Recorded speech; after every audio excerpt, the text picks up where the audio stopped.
प्रिय भाई बहनों, आज हम सभी कक्षा 9 में भूगोल पाठ 3 के अंतर्गत दूसरे भाग में हम लोग अपवाह प्रतिरूप के प्रकार के बारे में देखेंगे। इसके पहले भी हम प्रकार पढ़ चुके हैं। उनकी इसकी विभिन्न आकृतियों के बारे में हम देखेंगे कि किस प्रकार की होती है। हमने आपको बताया था कि जो अपवाह प्रतिरूप है वो 4 प्रकार का होता है। एक धूमाकृतिक अपवाह, जालीनुमा अपवाह प्रतिरूप और आयताकार अपवाह प्रतिरूप, अरीय अपवाह प्रतिरूप। धूमाकृतिक अपवाह प्रतिरूप का जो स्वरूप होता है वह इस प्रकार होता है। ठीक है, मुख्य नदी यहाँ से निकलती है, फिर धाराएं इस प्रकार से जाती हुई और अलग अलग दिशाओं में बढ़ जाती है। ठीक, जालीनुमा अपवाह प्रतिरूप इस प्रकार से होता है कि जब कोई अवरोधक सेल कटक बीच में आ जाता है तो धाराएं कट करके इधर उधर जाने लगती है। इस प्रकार से इसका स्ट्रक्चर उस धारा का अपवाह का बन जाता है। आयताकार अपवाह प्रतिरूप का स्ट्रक्चर इस प्रकार से होता है, इसकी संरचना इस प्रकार से होती है, आप इसको देख सकते हैं। अरीय अपवाह अब देखते हैं कि मुख्य धारा से सीधे धार जहाँ पर पड़ता है वहां से सीधे नीचे गिरती हुई इधर उधर दिशाओं में जो धाराएं होती हैं बढ़ जाती हैं। ये रहा इस अपवाह प्रतिरूप के प्रकार का चित्र, इसको आप देख सकते हैं।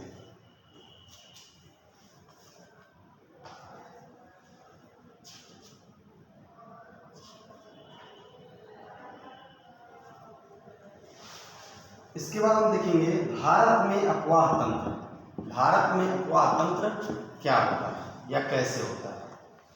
तो भारत में अपवाह तंत्र के जो विभिन्न स्वरूप हैं आप देखेंगे। गंगा नदी का उदाहरण आप ले लीजिए, हिमालय की नदियां हैं, सिंधु नदी तंत्र है, गंगा नदी तंत्र है, ब्रह्मपुत्र नदी तंत्र है। ठीक है, इस प्रकार से भारत में अपवाह तंत्र का स्वरूप वितरित है। भारत के अपवाह तंत्र का नियंत्रण भौगोलिक आकृतियों के द्वारा या भौगोलिक आकृतियों के द्वारा होता है। भौगोलिक आकृतियों के आधार पर भारतीय नदियों को मुख्य 2 वर्गों में विभाजित किया गया है। एक हिमालय की नदियां, एक प्रायद्वीपीय नदियां। ठीक है, पहला क्या है हिमालय की नदियां और दूसरा क्या है प्रायद्वीपीय भारत की नदियां या प्रायद्वीपीय नदियां आप कह सकते हैं। ठीक, इसको आप देख करके बना भी सकते हैं इसका चित्र।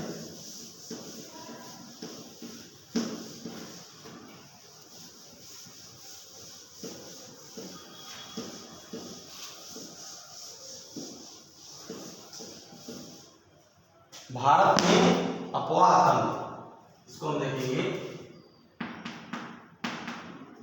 भारत में अपवाह, अब इसको हमने आपको बताया कि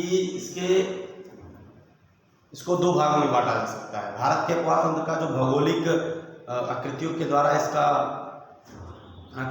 इसका निरूपण होता है और भौगोलिक आकृतियों के आधार पर, ठीक है, इसके आधार पर भौगोलिक आकृतियों के आधार पर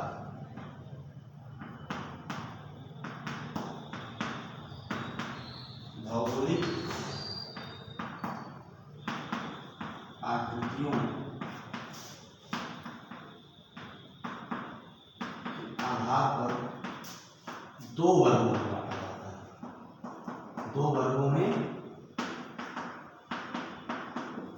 बांटा जाता है। अब वो 2 वर्ग कौन कौन से हैं? पहला है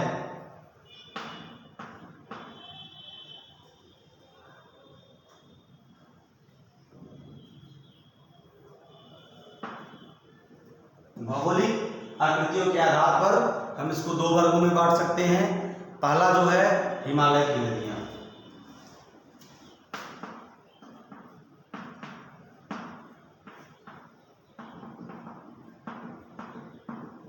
और दूसरा है प्रायद्वीपीय नदियां।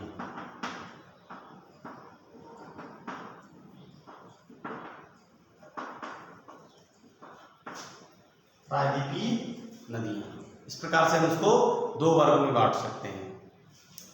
हिमालय की नदियों को भी हम कई वर्गों में बांट सकते हैं, जैसे सिंधु नदी तंत्र है, गंगा नदी तंत्र है, ब्रह्मपुत्र नदी तंत्र।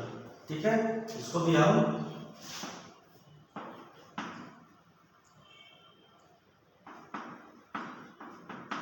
सिंधु नदी तंत्र, गंगा नदी तंत्र,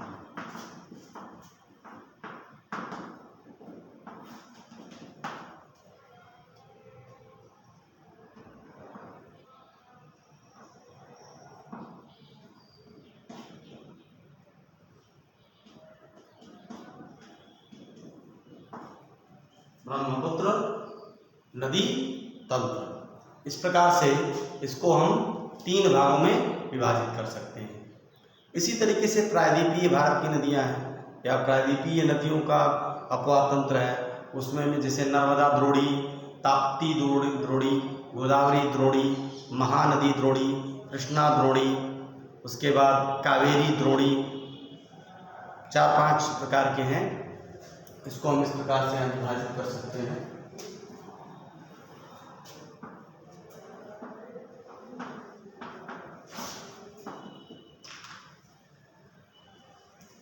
प्रायद्वीपीय नदियों को हम नर्मदा द्रोणी, ताप्ती द्रोणी,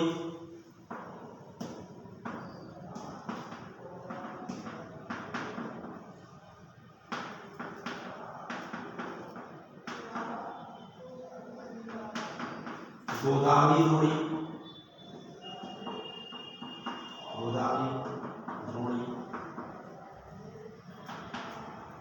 नर्मदा द्रोणी, ताप्ती द्रोणी, गोदावरी द्रोणी, उसके बाद महानदी द्रोणी, कृष्णा द्रोणी,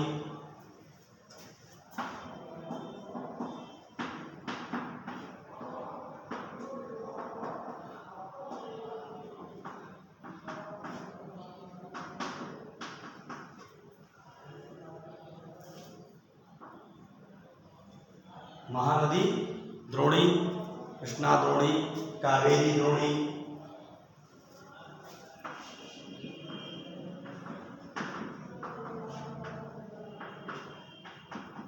इस प्रकार से इसको हम विभाजित कर सकते हैं।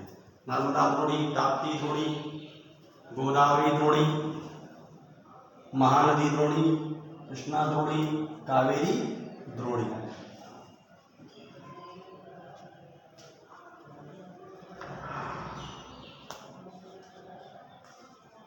इस प्रकार से हम इसको विभाजित कर सकते हैं। इसको आप नोट कर सकते हैं। आगे हम जब चर्चा करेंगे भारत में अपवाह तंत्र की, तो पूर्ण रूप से भारत की हिमालय की नदियों के बारे में और प्रायद्वीपीय नदियों के बारे में विस्तृत चर्चा करेंगे। धन्यवाद।